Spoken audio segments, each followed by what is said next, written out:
जब पाँव तुम्हारे रुक जाएं, आँखों में आंसू चुभ जाएं, मंजिल की सारी उम्मीदें दिल आग बने और फूक जाए। संग्राम अगर हारे भी तो, सेना साधन वारे भी तो, तुम मन को छोटा मत करना, बस हिम्मत कर चलते रहना। जब कहने वाले कहते हों, सब घाव ओर से बहते हों, हर ओर निराशा छाई हो, असफलता हो तन्हाई हो, सारा सब कुछ बर्बाद रहे, सब पीरा ही आबाद रहे, दुनिया तुमको समझाएगी, चलते पथ से भटकाएगी, फिर भी अपने मन की करना, जिद करते थे करते रहना, तुम हिम्मत कर चलते रहना। Very good morning friends, welcome to my channel मेरी अभिलाषा। मेरा नाम है अभिलाषा। फ़िलहाल मैं एक हाउसवाइफ कम एस्पिरेंट हूँ एंड आप सभी के साथ अपनी डेली रूटीन एंड स्टडी की जर्नी शेयर करती हूँ। वीडियो की शुरुआत में ही मैंने आप लोगों को कुछ लाइन सुनाई है, उसका मतलब मैं बाद में बताऊँगी। फ़िलहाल मैं अभी आ गई हूँ पूजा रूम में। आज सोचा आप सभी के साथ यहीं से वीडियो शेयर करती हूँ। तो ये वीडियो सैटरडे का है। तो सुबह उठने के बाद किचन और घर की सफाई के बाद मैंने नहा लिया और नहा के मैं सीधे आ गई हूँ पूजा रूम में, क्योंकि पूजा रूम की सफाई मैं नहाने के बाद ही करती हूँ। तो अभी बस मैं पूजा रूम की सफाई कर रही हूँ, पूजा के पास का भी सब साफ़ कर लिया है और बस अब पोछा वगैरह लगाएंगे, उसके बाद बैठ के पूजा करेंगे।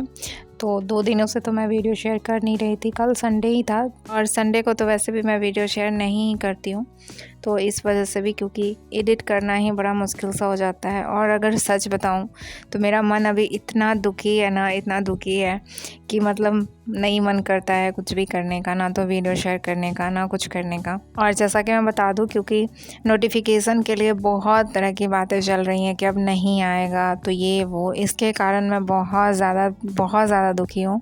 और बस एक चीज़ और बोलना चाहूँगी कि 4 तारीख को पटना में महाआंदोलन है, तो आई थिंक अब हम लोगों को ज़रूर उसमें शामिल होना चाहिए, क्योंकि अगर अब नहीं गए और इस बार अगर नहीं कुछ हुआ तो इसके बाद तो वैसे भी नहीं कुछ होने वाला है। तो हम जो भी काम कर रहे हैं थोड़ा सा टाइम निकाल के अपने लिए वहाँ पे जा सकते हैं। तो मैं भी पूरी कोशिश करूँगी, और जो भी मेरा वीडियो देख रहे हैं, आई थिंक आप सभी को कैसे भी करके 4 तारीख को टाइम निकाल के पटना जाना चाहिए, क्योंकि मतलब ये लास्ट टाइम चल रहा है। 2 सालों से खुद को समझाते समझाते, अगर 2 सालों की मेरी जर्नी आप लोगों ने देखी होगी तो बहुत लोगों को डाउट था। 2 सालों में लगातार, जब से टीआरई का 4 का जब से प्रिपरेशन स्टार्ट किया, तब से बहुत सारे बच्चे, मतलब बहुत सारे आप में से लोग कमेंट करते थे दी टीआरई 4 आएगा कि नहीं आएगा, आएगा कि नहीं आएगा।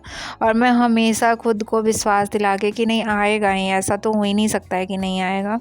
और इतना मतलब विश्वास और पेशेंस के साथ पढ़ती रही हूँ कि नहीं अब आ जाएगा।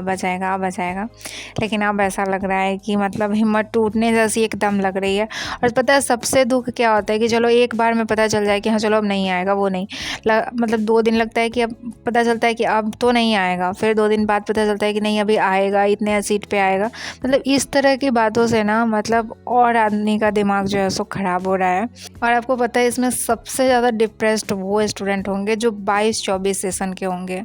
22-24 सेशन वालों ने बहुत मन लगा के 2 सालों से प्रिपरेशन की है। जब से बीएड हमारा कंप्लीट भी नहीं हुआ था तब से हम प्रिपरेशन कर रहे थे, क्योंकि हमें पता था कि अगस्त 2024 में ही टीआरई 4 हो जाएगा, तो इसलिए हम उस टाइम से ही पढ़ रहे थे। लेकिन मतलब इंतज़ार का जो कहते हैं ना हद हो जाना, सो ये हद हो गया है। और पता नहीं क्या हो गया है कि मेरे वीडियो पे जो कमेंट होते हैं, कमेंट के नीचे जो कमेंट होता है उसका नोटिफिकेशन नहीं आता है मेरे फ़ोन में, तो मुझे पता नहीं चलता है। तो एक दिन मैं अपना वीडियो खोल के देख रही थी 1-2 दिन पहले, तो उसके कमेंट पे कमेंट था, जैसे आप में से कुछ लोग जो प्रोटेस्ट वगैरह में एक्टिव रहते हैं, तो वो उसमें से कुछ लोग कमेंट करते हैं कि दी आइए या फिर वीडियो बना के डालिए इस तरीके का। तो उसके नीचे कमेंट था कि इन लोगों को नहीं चाहिए टीआरई 4, नहीं चाहिए, बस इन लोगों को यूट्यूब से ये लोग इतना कमा रहे हैं कि इन लोगों को क्या ही ज़रूरत है। तो बस इतना ही कहूँगी कि अगर यूट्यूब पे इतनी कमाई है ना, जितनी हम लोग की व्यूज़ आती है, तो आप भी बनाया करो, आप भी कुछ दिन ब्लॉगिंग करो, फिर आपको पता चलेगा कि मतलब क्या कमाई है और क्या मेहनत है। बस ये चीज़ हमें अच्छी लगती है और एक तरह से यहाँ से जुड़ गए हैं ना, आप लोग के इतने कमेंट आते हैं कि मतलब छोड़ नहीं पाते हैं इसको। अब मतलब लगता है कि नहीं चलो, जैसे 1-2 दिन परेशान हुए, 1-2 दिन नहीं डाला वीडियो, लेकिन फिर लगता है कि नहीं चलो एक काम कर रहे हैं तो उसको करते रहते हैं। और आप लोग के जो पॉजिटिव कमेंट आते हैं उन सब के कारण यहाँ पे आदमी काम कर पाता है। नहीं तो अगर इस तरीके का कमेंट आएगा तो यूट्यूब की तो उतनी, मतलब क्या ही मैं बताऊँ, मैं लगातार 3 साल मुझे हो गए काम करते हुए और 3 साल में एक बार पेमेंट आया है सिर्फ 9,000 का। तो आप समझ सकते हैं कि कितनी कमाई यूट्यूब से होती है। सो तो ऐसा कुछ भी नहीं है। आंदोलन में जाने के लिए बोलना मैं इसलिए नहीं बोलती हूँ क्योंकि अगर मैं बोलूँगी और मैं खुद नहीं जाऊँगी तो आप में से 10 लोग मुझे कमेंट करेंगे कि खुद नहीं जाती है और लोग को बोलती है कि आप जाओ आप जाओ। तो इसलिए मैं नहीं बोलती हूँ कि हाँ, जिसको सही लगेगा उस वो जाएगा, या फिर जो फ्री होगा उसको जाना ही चाहिए। तो बस यही रीज़न है, नहीं तो ऐसा कुछ भी नहीं है कि हम लोग नहीं चाह रहे। मतलब 2 साल से पढ़ के हम लोग नहीं चाहेंगे कि वैकेंसी आए, मतलब पागल हुए जा रहे हैं वैकेंसी के लिए कि अब आ जाए अब आ जाए अब आ जाए। लेकिन चलिए कोई बात नहीं, जिनको मतलब जैसे सब आदमी इतने फ्रस्ट्रेट है ना कि मतलब लग रहा है कि कोई किसी को कुछ भी सुना दे रहा है। लेकिन अब हम लोगों को एकजुट होके जाना चाहिए पटना में, ताकि ऐसा महाआंदोलन हो कि मतलब सरकार के भी नाक में एकदम दम होना चाहिए, ऐसा आंदोलन होना चाहिए। तो फिर हम मतलब 4 तारीख को पटना जो है वो हमें ज़रूर जाना चाहिए। सैटरडे को अंश का पीटीएम था, तो अभी हम लोग मतलब पूजा करने के बाद वासु स्कूल गया हुआ था। अभी हम लोग आ गए थे अंश के स्कूल। हाफ ईयरली एग्ज़ाम के बाद का पीटीएम था, तो मैं गई थी। अभी मैं आपको एक इंटरेस्टिंग बात बताती हूँ। अभी मैं पीटीएम में गई थी, तो अंश ने जो कॉपी लिखा हुआ था वो कॉपी भी चेक करने के लिए मैम लोग, अगर आप चाहते हैं, पेरेंट्स चेक करना चाहते हैं तो कर सकते हैं। तो मैथ्स में इसके काफ़ी नंबर कम मुझे दिखे वहाँ पे, जिस अनुसार इसने मुझे घर पे बताया। और मैं पूछ रही थी, मैंने वीडियो भी शेयर किया था कि आज अंश का मैथ का पेपर था, तो मैं चेक कर रही हूँ।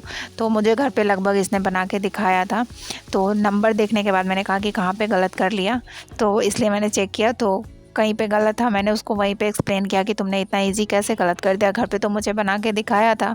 तो जिस तरीके से मैंने उसको बताया, मैम बोल रही थी कि ये आपने इतना बारीक गलती कैसे पकड़ लिया, ये तो टीचर ही पकड़ सकते हैं। तो मैंने उनको बताया कि मैं 2 सालों से टीआरई 4 का प्रिपरेशन कर रही हूँ और मैथ्स और साइंस मेरे सब्जेक्ट हैं। तो बोल रही थी फिर आपको क्या ज़रूरत है मतलब बच्चे को ट्यूशन दिलाने का, आप खुद पढ़ा सकती हो। तो अब मैम को मैं क्या ही एक्सप्लेन करती कि अपने बच्चे को पढ़ाने में क्या क्या प्रॉब्लम है खुद के गार्जियन को, और क्यों मतलब बच्चे मतलब खुद के बच्चे अपने गार्जियन से नहीं पढ़ पाते हैं। बहुत सारा रीज़न होता है इसका फ्रेंड्स।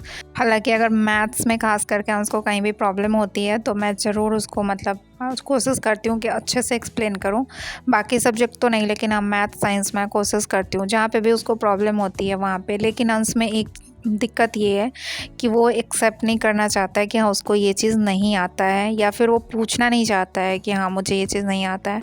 मतलब वो बताना ही नहीं चाहता है कि मुझे समझ में नहीं आया है या ये चीज़। तो ये थोड़ी सी उसमें कम्युनिकेशन की प्रॉब्लम है, जिसकी वजह से थोड़ा सा उसको दिक्कत होता है। हालांकि फिर भी जिस अनुसार इस बार का पेपर था उस अनुसार उसको ठीक नंबर है, क्योंकि मैम बोल रही थी कि इस बार का जो क्वेश्चन पेपर सेट किया हुआ था वो मतलब आउट ऑफ सिलेबस भी कुछ क्वेश्चन थे, ताकि बच्चे आउट ऑफ सिलेबस भी अटेम्प्ट करने का कोशिश करें। तो इसके लिए फ्राइडे को रात में मैंने एक सेट लगाया था, और सेट लगाया था मतलब प्रैक्टिस सेट लगाया था 9 to 10 का। 9 to 10 में मेरा सब्जेक्ट साइंस है, तो उसका मैंने सेट लगाया था और मेरे सेट में 77 मार्क्स बने थे। तो रात में मैं सॉल्यूशन नहीं पढ़ पाई थी। तो यहाँ पर जब मैं पढ़ने के लिए बैठी हूँ तो सबसे पहले मैं सॉल्यूशन देख रही हूँ, और सॉल्यूशन देखने के बाद मैंने लगाया प्रीवियस ईयर का क्वेश्चन, जो शायद टीआरई 3 का था या टीआरई 2 का था, उतना मुझे ध्यान नहीं आ रहा है। तो उसका क्वेश्चन लगाया, और उसके क्वेश्चन लगाने के बाद मेरे 67 मार्क्स बने।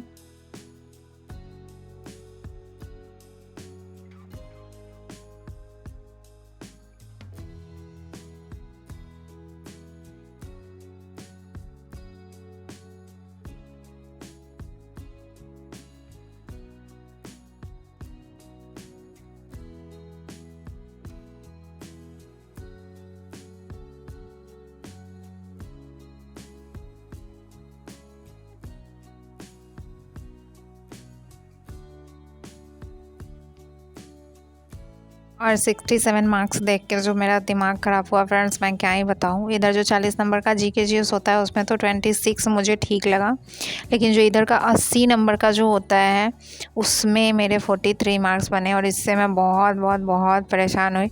और उसके बाद जो मुझे रोना आ रहा था, मैं क्या ही बताऊँ।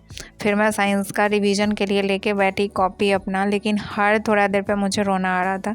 इसके 3-4 वजह थे। सुबह तो मैंने पूजा किया था, लेकिन थोड़ी देर बाद मतलब शाम के टाइम लगभग इसी टाइम पता चला कि अब मुझे पूजा नहीं करना है। तो अब इसकी डिटेल फीलिंग तो शेयर नहीं कर पाऊँगी, लेकिन आप लोगों को पता ही होगा कि जब इस तरीके की चीज़ें हो जाती है, मतलब कैसा फ़ील होता है, बहुत बुरा लगता है, बहुत बुरा। और उसके बाद फिर पता चला, वीडियो देख रही थी यूट्यूब पे, फिर पता चला कि सब बोल रहे हैं कि अब TRE4 नहीं आएगा। ये 2 ख़राब सी फीलिंग हो गई। तीसरा PYQ में नंबर कमाना, ये तीनों से तो हर थोड़ी देर पे मुझे रोना आ रहा था, हर थोड़ी देर पे मुझे रोना आ रहा था। और शाम से रात तक मैं लगातार हर थोड़ी देर पे, मतलब इतनी मिक्स्ड फीलिंग टाइप की, इतना मतलब डीमोटिवेशन, इतना क्या मैं बताऊं इस तरीके की, मतलब कभी कभी हो जाता है। खुद को समझाना पड़ता है बाद में, लेकिन इंसानी नेचर ऐसा होता है ना कि मतलब एकदम मन थोड़ा देर में इतना परेशान हो जाता है, लगता है कि अब तो कुछ नहीं होगा। लेकिन फिर खुद को समझाना पड़ता है कि नहीं, हो जाएगा, ठीक हो जाएगी चीज़ें, मत टेंशन लो। खुद को मतलब खुद को खुद ही समझाना पड़ता है। दूसरे मुझे समझाने क्या ही आएंगे, मैं खुद को ही फिर समझाती हूँ, फिर खुद हिम्मत करके कि नहीं चलो फिर से थोड़ा सा और मेहनत करेंगे तो मतलब थोड़ा सा ठीक नंबर आएगा। साइंस में तो मुझे प्रॉब्लम है, मैं पहले से ही शेयर कर रही हूँ कि मैथ्स मेरा ठीक है, 6 to 8 में थोड़े मेरे नंबर इसलिए ठीक बन जाते हैं क्योंकि मैथ्स मेरा वहाँ पे ठीक बन जाता है। लेकिन साइंस में मुझे प्रॉब्लम है, जैसे मैं 6 to 8 का भी लेकर लगाती हूँ तो बहुत कम टाइम ऐसा होता है कि 40 में 30 के आसपास मेरे मार्क्स हों, 30 से मतलब 30 प्लस मेरे मार्क्स हों, 30 से 20 के बीच में ही रहते हैं। तो मुझे थोड़ा सा साइंस पे फिर से मेहनत करना पड़ेगा। मतलब ऐसे मैं बहुत पढ़ी हूँ, बहुत साइंस इम्प्रूव किया है, लेकिन उस तरीके का नहीं हुआ है। तो चलिए अभी टाइम है, फिर से साइंस में थोड़ा सा ज़्यादा मेहनत करूँगी और साइंस को थोड़ा सा ठीक करूँगी। अभी मैं रात में सब्ज़ी बना रही हूँ, उस दिन आप लोगों को बताया था ना कि शेयर करूँगी आप लोगों के साथ बिना लहसुन प्याज की सब्ज़ी। तो सबसे पहले तो आलू को उबाल के बॉयल करके और उसको फोड़ लिया है। और आलू गोभी की मैं सब्ज़ी बना रही हूँ, गोभी को फ्राई कर लिया है। उसके बाद मसाला के लिए ना, सबसे पहले मैंने ना तवा पे खड़ा गरम मसाला जितना होता है ना, इलायची, दालचीनी, जीरा, लौंग, मरीच, ये सबको थोड़ा सा गरम करके, और टमाटर, वो गरम मसाला और मिर्ची मैंने पीस लिया था। उसके बाद मैंने कढ़ाई में तेल डाला, तेल में मैंने जीरा डाला और उसके बाद धनिया पाउडर, लाल मिर्च पाउडर और गरम मसाला पाउडर, ये 3 पाउडर वाले मसाले तेल में ही डाले। और फिर जो मसाला पीसा हुआ था, मतलब टमाटर वाला, वो डाल के अच्छे से मैंने मसाला को भून लिया तेल छोड़ने तक, और अच्छा सा मसाला रेडी हो गया। और उसके बाद जब मसाला भुन गया तब मैंने उसमें ये गोभी और आलू डाल के 2 मिनट भून लिया है। और अब इसमें मैं नमक डाल रही हूँ, सेंधा नमक। और सच बता रही हूँ, ये सब्ज़ी खाने के बाद ना मतलब मुझे तो इतना दिन से पता ही नहीं था कि बिना लहसुन प्याज का ना घर में भी इतना टेस्टी सब्ज़ी बना सकते हैं। लेकिन ये इतना टेस्टी सब्ज़ी बना हुआ था ना, बिल्कुल पता नहीं चल रहा था, मतलब बिल्कुल वैसे ही जैसे भंडारे वाली सब्ज़ी होती है, बिल्कुल वैसे ही बनी थी। तो लास्ट में इसमें एकदम आधा चम्मच गरम मसाला और डालेंगे और बस ये सब्ज़ी बनके तैयार है। तो चलिए आज के वीडियो को यहीं पे एंड करती हूँ। मिलती हूँ नेक्स्ट वीडियो में कुछ नई बातों के साथ, कुछ नई एनर्जी के साथ। तब तक अपना ध्यान रखिएगा, मेरे साथ जुड़े रहिएगा। Bye bye and take care. Thanks for watching. और हाँ, प्लीज़ मुझे कमेंट में मोटिवेट करने का ज़रूर कोशिश कीजिएगा। प्लीज़ अच्छा कमेंट कीजिएगा, जिससे मैं फिर से थोड़ा सा मोटिवेट हो जाऊँ। बहुत डिमोटिवेशन हो गया मुझे।